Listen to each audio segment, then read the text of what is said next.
บริเวณภูด่านหลวงบ้านนาตาลตำบลนาตาลอำเภอเต่างอยเลยตอนเช้ามื้อนี้ผู้ค้าปันคำผสมพามาชมภูด่านหลวงพี่น้องนี่คือเป็นภาพบรรยากาศในภูด่านหลวงตำบลนาตาลอำเภอเต่างอยละหมกนี่เป็นภาพหินคุขะได้พี่น้องนี่บริเวณภูด่านหลวงบ้านนาตาลตำบลนาตาลอำเภอเต่างอยได้บรรยากาศกะเป็นหินหลายได้พระลานหินได้นี่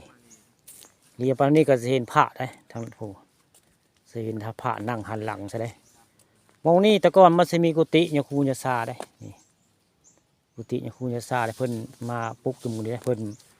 มาบำเพ็ญเพียรเรียกว่าจำภาษาอยู่ในนี้ได้ประวัติอันนี้แล้วก็จะมีพระองค์นึงได้นี่แต่ว่ากุฏิเพิ่นหลายปีแล้วได้เพิ่นผู้พังลงได้นี่ล่มลงเรือแต่สังกะสีได้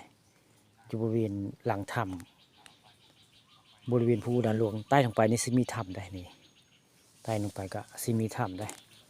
นี่คือเป็นทั้งเทิงของถ้ำพระภูด่านหลวงได้อันนี้ผู้ข้าปาฐคำผสมมาอยู่ทั้งเทิงถ้ำได้นี่อยู่ทั้งเทิงถ้ำภูด่านหลวงอันนี้ก็มักให้นี่เขามักให้ได้นี่มักให้ละนี่อยู่ทั้งเทิงถ้ำพระภูด่านหลวงได้ลงไปทางใต้นี่